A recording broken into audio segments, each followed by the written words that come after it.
Hello जी, मैं बासित शहबाज और आप मेरा यूट्यूब चैनल देख रहे हैं। और कल से पूरे मीडिया के ऊपर एक ही चर्चा है, वो है जो आईएसआई के साबिक सरबराह हैं लेफ्टिनेंट जनरल रिटायर्ड फैज़ हमीद की गिरफ्तारी का। अब पहली बात तो ये समझने की है इस वीडियो के अंदर, और ये वीडियो करने का मकसद ये था कि आपको बताया जाए कि उनका आईएसआई से जो दौर है वो लेके ये आज कोर्ट मार्शल जो उनका किया जा रहा है, ये जो कार्रवाई की जा रही है, उसके पीछे क्या मुहर्रिकात हैं, किस तरह उनकी पूरी जर्नी रही। दूसरी अहम चीज़ इसमें ये बात करने वाली है कि इससे होगा क्या। तीसरी चीज़ ये कि कोर्ट मार्शल किस तरह होता है और उनके ऊपर केस क्या है। सबसे अहम चीज़ जो है वो समझने वाली, क्योंकि बहुत से लोगों को टॉप सिटी केस के बारे में पता ही नहीं है। ये 2017 गालिबन 12 मई 2017 का केस था, और शाहज़ेब खानज़ादा के अलावा, जियो के अलावा, इस केस को किसी ने टेकअप जो है वो नहीं किया था। 19 मई को गालिबन उन्होंने इसके ऊपर प्रोग्राम किया था। तो पहले बात कर लेते हैं कि इससे होगा क्या। अब पूरे मीडिया के ऊपर कल से एक चर्चा है कि फैज़ हमीद को जो है वो गिरफ्तार कर लिया गया। नून लीग वाले कह रहे हैं कि पीटीआई का जो सियासी पॉलिटिकल फादर हैं फैज़ हमीद, वो गिरफ्तार हुए हैं, जबकि पीटीआई वाले ये कह रहे हैं कि हमें तो इसका फ़ायदा होगा कि फैज़ हमीद जो है बहुत सी चीज़ों में मुदाखलत कर रहे थे। मेरे ख्याल से इसका फ़ायदा बराह रास्त फ़ौज को होगा, क्योंकि उन्होंने अपनी साख जो है वो बरकरार रखनी थी, साख जो है बढ़ानी है। और पूरे मीडिया के ऊपर जो है, जिस तरह बांग्लादेश के हवाले से बातें हो रही थी, 11 अक्टूबर को जो है वो मंजूर बश्तीर और बलोच और केपी में जो है वो जिरगा होने जा रहा है कि हम पाकिस्तान के साथ नहीं रहना चाहते।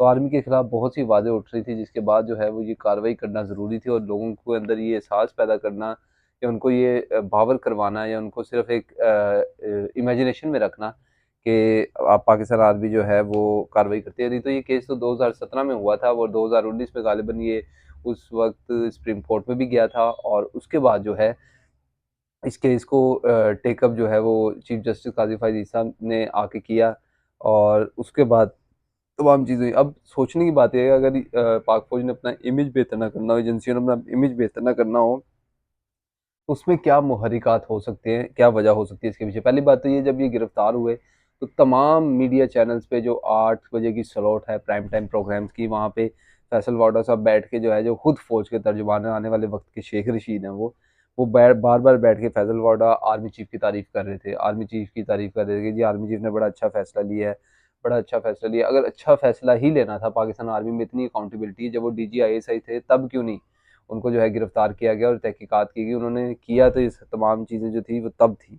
दूसरी बात ये है कि फैसल वाडा पूरे मीडिया चैनल, बजाय इसके कि आप किसी दिफाई तजियाकार को लेते, कानूनी माहिर को लेते, या कोर्ट मार्शल या आर्मी एक्ट की अदालतों में लोग जो है वो होते हैं, उनको लेते, उनसे बात करते। आप फैसल वाडा को लेके पूरे मीडिया पे एक बयानिया बना रहे थे, बैठ के बेवकूफ़ बना रहे थे लोगों को।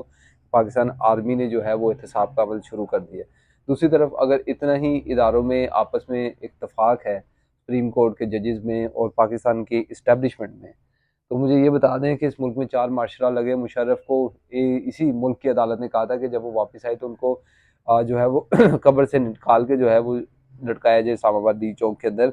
तो उस मुशर्रफ को ना वापस ला सके, बाहर भी इसी आर्मी ने जाने दिया, वापस भी नहीं ला सके, और जब वो आया तो फौजी एजाज के साथ दफनाया गया। ये भी चंद साल पहले कबल की बात है। तो बांग्लादेश की सूरत हाल या आवाम को तासुर देने में इससे होगा कुछ नहीं। पूरे मीडिया के ऊपर सिर्फ एक चर्चा है जी, जो फैज़ हमीद साहब है वो ऐसी कार्रवाई पहले नहीं देखेगी, ऐसी कार्रवाई पहले नहीं देखेगी। ये समझते हैं या तो कौम में बैठने वाले लोग बेवकूफ़ हैं, या पूरी कौम ही जो है वो बेवकूफ़ है। तो इससे पहले मैं आपको पहले भी बता दूं कि इससे पहले जो है वो बहुत सी कोर्ट मार्शल की कार्रवाई की गई हैं। साबिक DGISI जो असद दुरानी है, उनके ऊपर भी कोर्ट मार्शल की कार्रवाई की गई थी। 2021 में आके प्रेस रिलीज जारी की थी DGISPR आसिफ गफूर ने। उन्होंने ये बताया था कि उनसे तमाम मरात और रैंक्स जो हैं वापस ले ली गई हैं, क्योंकि उन्होंने एक किताब लिखी थी, स्पाई क्रॉनिकल्स।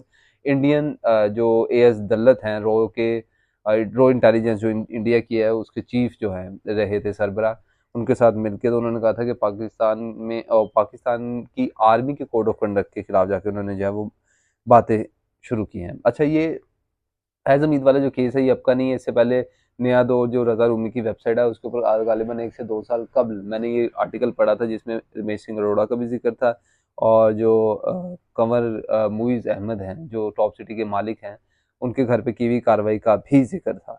अब अबसार आलम ये चीज़ पहले कोर्ट कर चुके हैं। ये केस भी 2017 का है, 2019 में रिजेक्ट भी होता है। तब DGISI फैज़ हमीद को ना कोई हाथ डाला जाता है, ना कुछ कहते। गालिबन 4 से 7 साल बाद जो है आपको अकाउंटेबिलिटी याद आ जाती है हमारी पाक फौज को। जबकि दूसरी जानिब फैज़ हमीद का जो ओवरऑल कैरियर था एज अ DGISI, सब जानते हैं, इमरान खान के बड़े करीबी समझे जाते थे और बाद में इमरान खान को भी ये लगने लग गया कि बहुत बड़े चापलूस है अपने मतलब के लिए जो है वो चीज़ें करते हैं। उनके पूरे अगर आप कैरियर में देखें, उसमें सबसे मेन चीज़ सियासत में मुदाखलत थी। इमरान खान के लिए असम्बली में जोड़ तोड़ थी, ये भी इमरान खान साहब खुद कह चुके हैं। उसके अलावा फैज़ाबाद धरने में वो शामिल थे, करवाने में वालों में शामिल थे।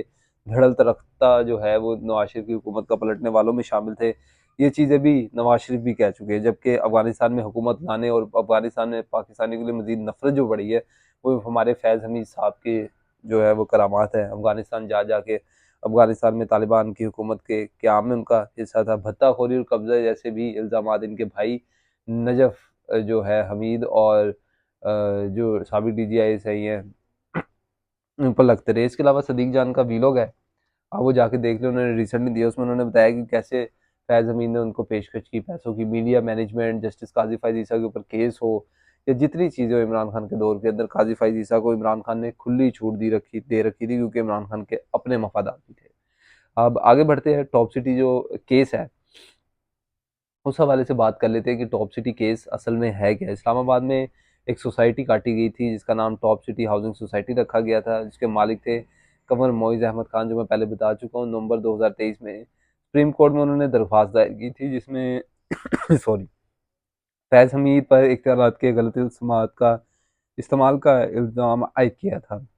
दरख्वास्त में ये कहा गया था कि 12 मई 2017 को पाक रेंजर्स और ISI के सॉरी, दहशतगर्दों ने एक मुबैना मुकदमे के सिलसिले में टॉप सिटी के दफ्तर और मुइज़ अहमद खान की रिहाइशगाह पर छापा मारा, और इस दौरान घर में सोना, हीरे, नकदी और जो कीमती सामान था वो लेके उड़ गए। दरख्वास्त में ये भी कहा गया कि लेफ्टिनेंट जनरल रिटायर्ड फैज़ हमीद के भाई सरदार नजफ़ ने सालसी की और मसला जो है वो हल करने की कोशिश की, और बरीयत के बाद जनरल रिटायर्ड फैज़ हमीद ने मोइज़ खान के एक रिश्तेदार के ज़रिए इनसे मुलाकात का बंदोबस्त करने का भी राब्ता किया था। दरख्वास्त गुजार ने यह दावा किया था कि मुलाकात के दौरान जनरल रिटायर्ड फैज़ हमीद ने छापे के दौरान छीना गया 400 तोले सोना और नकदी के सिवा चीज़ें वापस करने की पेशकश की थी, और ये भी दावा किया गया था दरख्वास्त गुजार की जानिब से कि जी ISI के ब्रिगेडियर रिटायर्ड नईम फ़खर और ब्रिगेडियर गफ्फार ने इन्हें 4 करोड़ रुपए नकदी अदा करने और एक निजी चैनल था आप न्यूज़, उसको स्पॉन्सरशिप करने का भी कहा था। सुप्रीम कोर्ट में ये टॉप सिटी केस जो है वो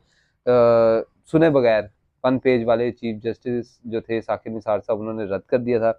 इसमें सिर्फ ये ऊपर-ऊपर की चीज़ें थी, जबकि जो इब्सार आलम का चीज़ें कोर्ट हुई है, शाहज़ेब ने अपने शो में, शाहज़ेब खानज़ादा साहब ने अपने शो में चीज़ें कोर्ट की थी, उसमें यहाँ तक था कि इनके घर में दाखिल हुए, इनकी घर की खातून को मारा, इनके ससुर को उठा के ले गए, उनको करंट तक लगाते रहे, उनको कहते रहे अपनी सोसाइटी जो है वो उसके शेयर ट्रांसफ़र करो, इसमें ब्रिगेडियर ISI के शामिल थे, और ये तमाम चीज़ें जो हैं वो कहा गया कि जी जनरल फैज़ हमीद की इमा पर हो रही हैं। और बाद में जिसके ऊपर जैसे मैंने बताया वो सालसी के लिए भी उनके भाई ने जो है वो किरदार अदा किया था। होता ये है कि इनके घर में दाखिल होते हैं, इनके छोटे बच्चों को कमरों से निकाल के घसीट के लॉन में लाके फेंका जाता है इस्लामाबाद में जो इनका घर है, और उनके मुँह पे एक फ़ौजी अफ़सर अपना बूट रख के कहता है कि पता है तुम्हारे बाप जो है वो दहशतगर्द है, और आप ये इस मुल्क में जो रवैया इख्तियार कर चुके हैं वो, और उसके बाद आपको ये लगता है कि इस मुल्क में कोई पाकिस्तानी इदारों की सलामती के लिए नारा लगाएगा, तो फिर लोगों के अंदर नफ़रत जो है वो पैदा करने वाले पाकिस्तानी एजेंसी और पाकिस्तानी एजेंसियों के इदारे, और ये तमाम करते हैं। ये ऐसा नहीं है कि सिर्फ इल्ज़ाम जो है वो DG ISI जो है फैज़ हमीद पर है। ये तमाम लोग जितने पाकिस्तानी आर्मी के अंदर है वो कोई किसी भी पोजीशन पे है वो इस चीज़ का फ़ायदा उठाते हैं, और ये लोग, और ये बात जो है लोग अच्छी तरह से जानते हैं, बस कहने से डरते हैं। अ, दूसरी जानिब जो है ये तमाम केस जो है वो रिपोर्ट हुआ, और उसके बाद जस्टिस काजी फ़ाइज़ ईसा ने जो है वो आर्मी अदालत को कहा कि आप जो है वो जाके इसके ऊपर कार्रवाई करें। सेक्रेटरी दाखिला जो अटॉर्नी जनरल जो थे उन्होंने कहा कि इसके ऊपर कार्रवाई की जाएगी, और ये तमाम चीज़ें जो है वो ऐसे रिपोर्ट हुई।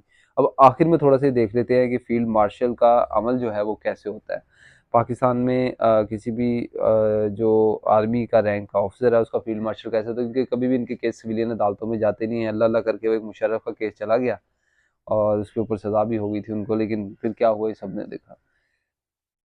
अच्छा जी, फ़ौज में फ़ील्ड कोर्ट मार्शल का तरीक़ेकार 3 हिस्सों पर मुश्तमिल होता है। इसमें अफसर के रैंक की मुनासबत से एक मजाज अथॉरिटी सज़ा का फैसला करती है।